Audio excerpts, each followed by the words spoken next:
For more than 20 years, CTV has captured the moments that matter in our community. From our studios in St. Clair, you're watching Focus with Paul Dingeman. Well, school is just about ending for most of our students. Either in most of the college kids are already home, but the high school kids and the grade school kids will be getting out pretty soon. So on this edition of the Focus program, we've got Mike Mercantant, and he's going to be along right now to tell us about summer programs and all the activities at the wonderful St. Clair County Area Library System. Michael, welcome back to the Focus set. Nice Thanks to for see having you, me, my Paul. friend. You're looking wealthy and healthy and fine. Well, at least some of those, I Some think. of those, Yeah, some of those. yeah. Talk to me about the summer. Talk to me about St. Okay. Clair County Library. Okay, so we're coming up into what is like our big time of the year. Okay. It's the summer reading programs that we have. That's really, that's where we put a lot of focus in because reading is so important. There is a thing called the summer slide or summer learning loss, and through numerous studies, it's been shown that kids, if they don't read over the summer, regress.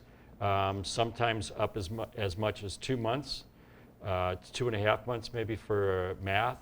And so it's, there's a lot of efforts from schools and libraries and stuff to encourage parents and kids to read over the summer to keep that slide from happening. A lot of times kids who don't read sometimes will be 4 to 6 weeks behind at the beginning of September. So the teachers have to repeat things. So if you keep your mind active, and reading is a great way to do that over the summer. Some of the branches have parties, don't they? Pizza parties? Oh, yeah. Yep, they have things like that. Kickoff parties, and that's kind of unique to all the branches in the area. There's 11 branches in St. Clair County. You've got a great one down here in St. Clair, Marine City, Marysville. Our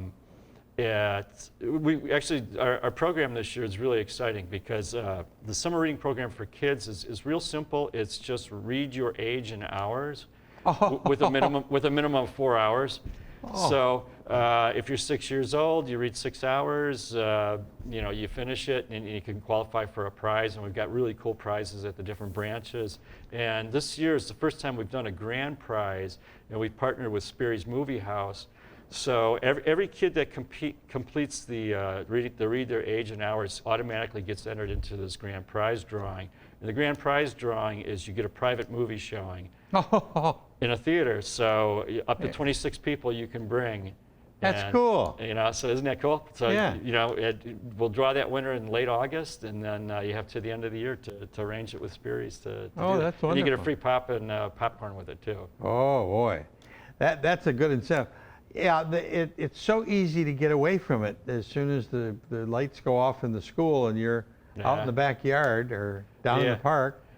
But yet it's so important to keep doing that. I like to think of like your brain is like a muscle, and it needs to be exercised. And reading is one of the best ways to exercise your mind. And so the summer reading program, we've got little incentives to go along with that. The prizes and everything are just to make it fun. And you don't have to just read books. You can listen to audiobooks. Wow. Parents of really little kids, it's so important that parents read to children. Right. So you can enter in your 1-year-old baby, and if you read to the baby for 4 hours, you can qualify for that. Wow. So we just want people to read. You brought along some slides, and one of them is up there, A Universe of Stories. What's this about? That is the theme. The whole program? That's the theme this year, the Universe of Stories, which really is a perfect embodiment of what libraries are.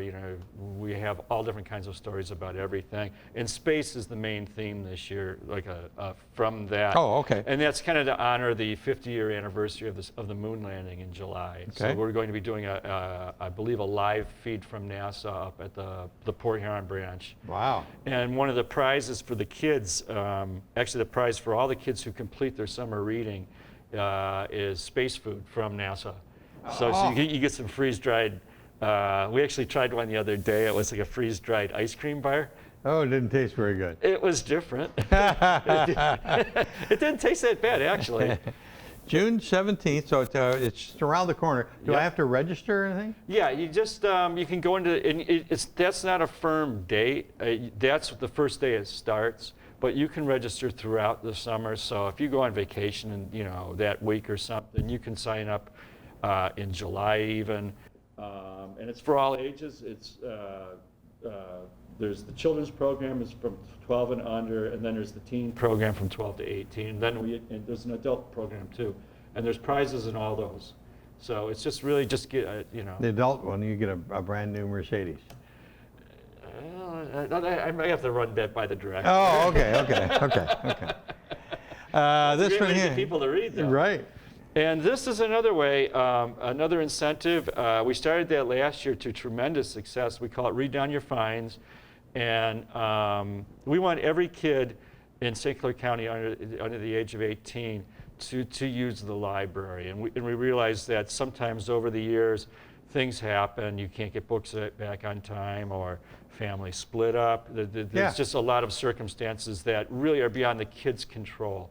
So as a way to kind of work off those fines kind of in a positive way, you can read down, for every half hour that a child reads, they get $1 off their fines. Oh, okay. So they can just come in. It's really an honor system thing. The parents can go to any of the branches in the county and get these vouchers, and basically we trust them to sit with their kids and have them read. So I got $10, $50, $100 Yep, fines. you can read them all down. A lot of parents last year were using it as an excuse to bring their kids to the library, and they would sit. They don't have to do this in the library. They can do it anywhere, at home or in a park.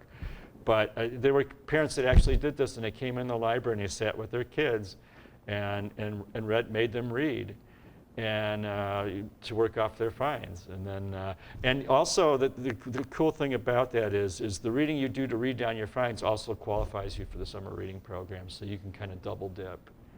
The old double win-win. Yeah, that's right. There we go. All right, then there was one that came up. It says Meet Up and Eat Up. What's that one? That is a USDA program that happens all across the country, actually, I believe. And the Port Huron branch is one of the branches that is doing this. And we've partnered with them, and it's free lunch. Because free lunch is for kids under 18. There's basically no questions asked. They do that in the schools. They do that in the schools. But this is at the library. It's at the library. They also do it at some of the parks throughout the county. The USDA shows up with healthy food, healthy lunches, and they probably vegetables. Vegetables, yeah, fruit juices, like real fruit juices, right, and things like that. And yeah, it is a very healthy, nutritious lunch. And what we do at the Port Huron branch is we accompany that with children's programs, story times, and things like that. So that way, there are a lot of families, unfortunately, that rely on these food programs to get by. And when school is out, a lot of times there's a gap in that. So this is just one way we can help. So this is Monday through Friday? It's Monday through Friday from the June 17th, which is the beginning of summer reading, and we actually go a little bit past. We go to August 23rd. So it's every day at 1:15 at the Port Huron main branch. 1:15 to 1:25, or? That's when they give out the food, because they really kind of, it's because they're going to multiple places, so they show up real quick, but you don't have to eat in 10 minutes. Okay. That was really quick. Yeah. But there's great children's activities that go along with that. So we, even if it's a really hot day. But the food program is only at the main branch. It's not at any other. Yes. We're trying to expand that program throughout the county, but that one's at the main branch. I know that the East China School District is offering it in one of their facilities, maybe two of their facilities too. So that's good. You've got it down here for that. Sure. Yeah. It's a wonderful program. Yeah. What else? Anything else at that? We're doing pop-up story times. I'm trying to think. I know of the one we're doing at Lighthouse Beach in Port Huron, but I think they're actually doing one down here in St. Clair too, over at the park. So that's kind of fun. That's a new one. It's kind of bringing story time out to the kids, bringing the library out into the community. So we're excited about that. And a big show that's coming up right now, it's sold out. We're trying to actually work on it, getting a bigger venue, as we have the PBS Under the Radar Guys. I heard you were going to do They're that. coming on September 17th. And was there a price to it? No, I say sold out because everything we do is free. Yeah. But the tickets went like that. So we're actually trying to expand and get a bigger venue for that. So How many did you have in the first venue? 125. So you need a bigger venue for than 125? Yeah. Okay. So- And what's the date? September 17th. Okay, September 7th. I'll keep my ears open for you. That'd be great. Okay. All right. Well, because he's great. I saw him on PBS. Did I see him on PBS or someplace else talking about how he got the show started? Yeah. And it was interesting. He said he was making television commercials as an individual. Okay. And or maybe it was an interview with Paul Miller. Okay. And he said the downturn came and he needed to reinvent himself. And he and a buddy said, well, let's do stuff on state of Michigan. That's how the show got started. Wow. And it's been in existence 9 years now. So. I've been interviewed by him. Yeah. You know, for Thumbfest, we bumped into him. He didn't even know that was happening. Yeah. He was in town to talk about the theater up there and the wineries. And he just stumbled upon the festival, and then they tracked me down, and they did this sort of impromptu. Yeah. So we're actually in his book. Oh, well, good. All right, anything else? Yeah, that's it for right now. I mean, summer reading is just, we really want to encourage literacy and reading over the summer. So that's, take a book out on the boat, take a book out under a tree, you know, take a book to the park. There you go. Read. But bring the kids in, and they get some great benefits from reading, and they get free food too. And free space food. Yeah. Right. Yeah. Good seeing you, Michael. Always a pleasure. And you always got great information about our wonderful library system here in St. Clair County. Deb Johnson, a world-famous person, is going to be along with us in just a second.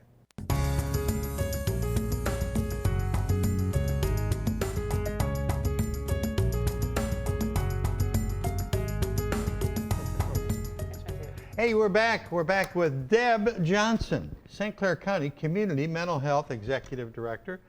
You are just a busy person. Yes, and I'm just happy to be here, though. Well, thank you. Always good to see you, Paul. Thank you. You're welcome. I have your picture from an article in the Times Herald newspaper. It's not my high school picture like you It's suggested. not your high school picture. It's your It is about 10 years old, though, probably. But it's a good likeness of you, and it's a wonderful article that you wrote for the Times Herald about post-traumatic stress disorder. That's part of this month of June, isn't it? Correct. June is National PTSD, which is the acronym for Post-Traumatic Stress Disorder. It's PTSD Awareness Month. So during that month, the intent is to raise awareness about PTSD, and it impacts. Well, we have found, and the research and data supports that probably about 80% of the people that we provide services to have been impacted by a traumatic event in their life at some point. That many? Yeah, of the people that we serve, yes. General population, about 50% of people have experienced at least one traumatic event in their life. So obviously everybody handles things differently, and if you're not able to deal with that effectively, it can lead to lots of long-term issues for the person. Do you find a great portion of that coming from the military? Yes. Or is it general population too? Well, the one stat I gave you is general population, but coming from the military, I can't believe, I think it's a higher rate than this, but what the data that I saw said about 20% of returning veterans have PTSD. I would think it's higher than that. Yeah. But that was the number that I got, and which is still, that's about 300,000 people. Wow. Vets with PTSD. And so we're going to also talk about Men's Health Awareness Month in a minute too, but it kind of ties into this because one of the issues with veterans is, they don't often seek help when they should because it's kind of seen as a weakness. Correct. And it shouldn't be because they certainly, I can't even imagine the stuff that they experience and witness firsthand and are involved in. Most of us can't if we've never been there. Right. And so it's not a weakness at all to be significantly impacted by that. And but there's a lot of great treatments for PTSD, and they really do work. And unfortunately, lots of people don't seek the help. And then it can lead to worse issues. It can lead to substance use disorders because you can't get the thoughts out of your head. Correct. Or those kinds of things. So sometimes people choose to self-medicate, but we do have a lot of good treatments at Community Mental Health, and we do still have there's these two different groups. One is for men who have experienced a traumatic event in their life, and one is for women. And you don't have to even be open with Community Mental Health for services, but you can contact us. We received a grant to provide the service, so we're doing that, and those groups have been pretty successful. So, so we are, you know, this is the time that we want to just raise awareness about trauma and its impact on people.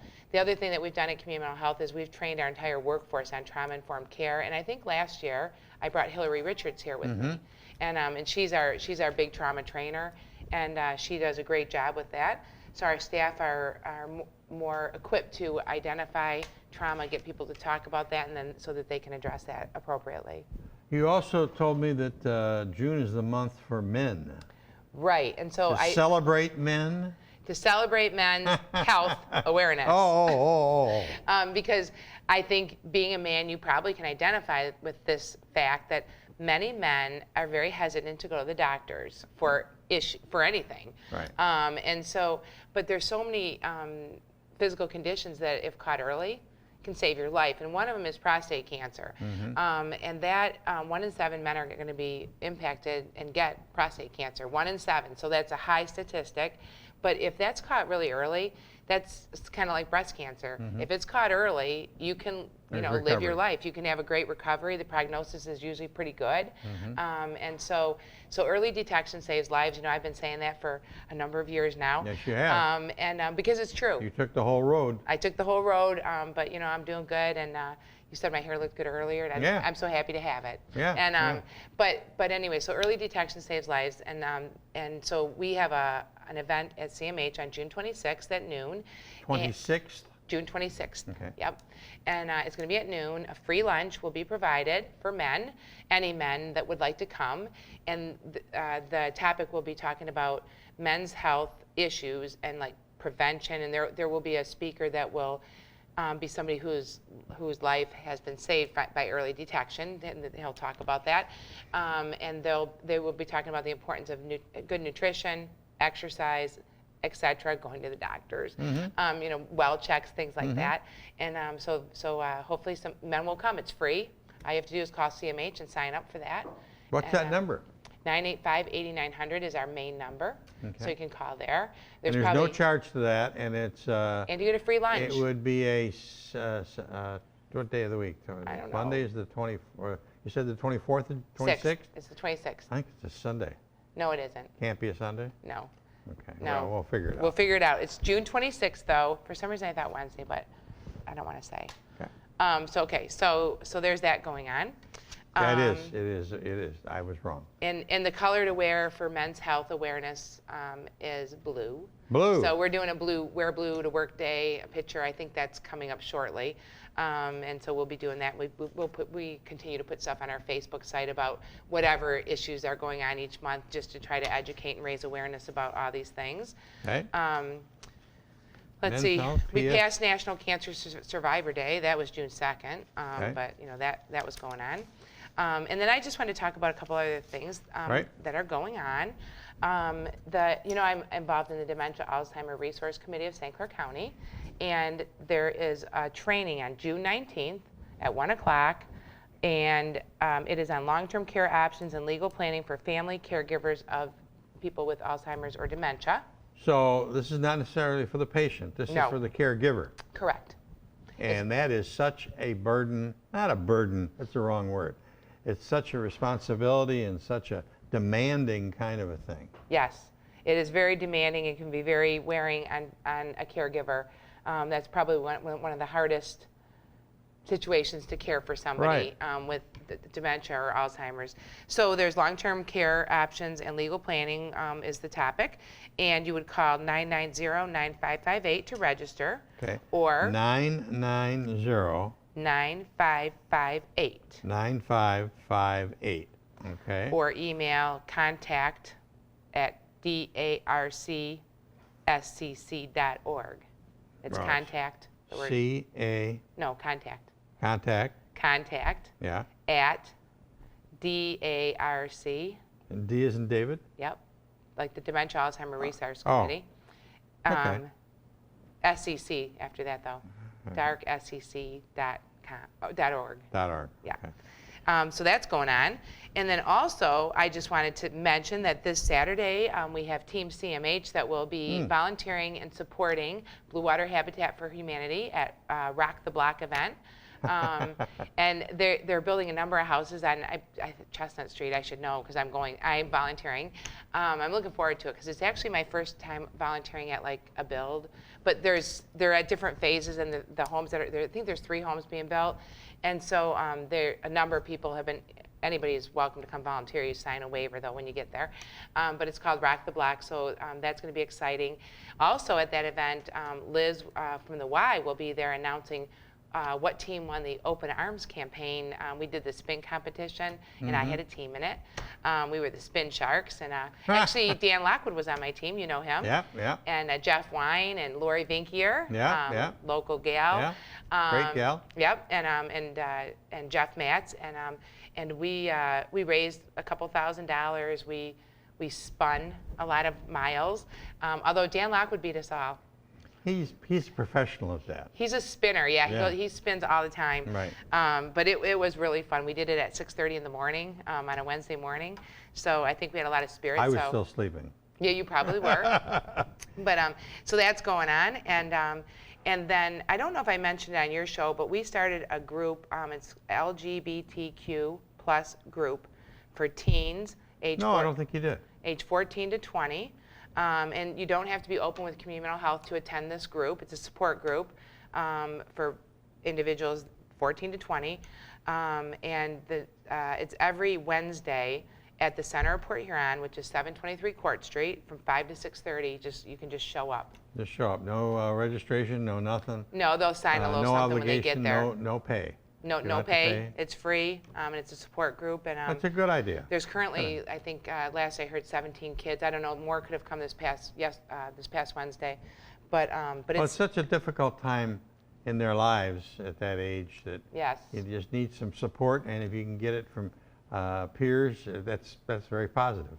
So that's yeah. So we're just advertising that, and we probably think eventually we might need to have groups in different parts of the county because there are so many kids coming to this group that we think there might be definitely more of a need for it. So, Great. So that's something we're doing, and yeah, that's.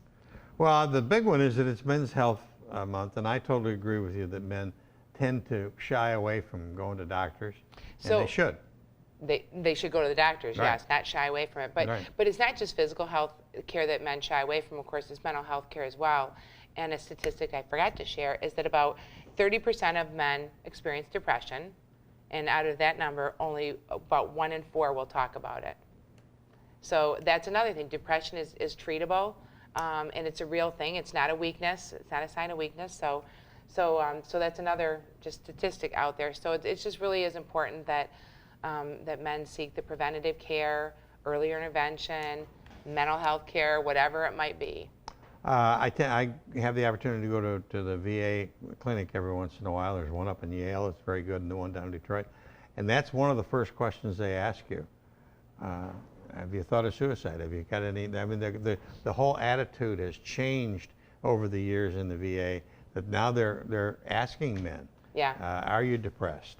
Have you got somebody you can talk to? I mean, those are good questions. And They're very good questions, and because another really unfortunate statistic is that 22 veterans a day are Yes. dying by suicide right. on average. That's horrible. That's just, So it's we gotta need to do stop. more. It's got to stop. We need to do more and continue to reach out and raise awareness and you know, one of the things I think I told you before, but through that big grant that we got recently, that for this, it's the CCBHC, and I know we use a ton of acronyms in our field, but Certified Community Behavioral Health Clinic, some of that funding is being used for increased services to veterans. We have a veterans navigator. Her name is Wendy Martindale. She is a veteran, and she does a great job, and she can help hook veterans up for services that they need or are entitled to or benefits. She can do a whole lot of things. So she's been Just very like you helpful. do. You do a great lot of things for everybody in the community. Thanks, I And try. we thank you very much for all your efforts. St. Clair County Community Mental Health Executive Director Deb Johnson joins us monthly. We're glad she comes along. Till next time, I'm Paul Dingerman See you soon. Thanks for watching Focus with Paul Dingeman. Focus is produced at the CTV Community Television Studios in St. Clair. For over 20 years, CTV has captured the moments that matter to our community.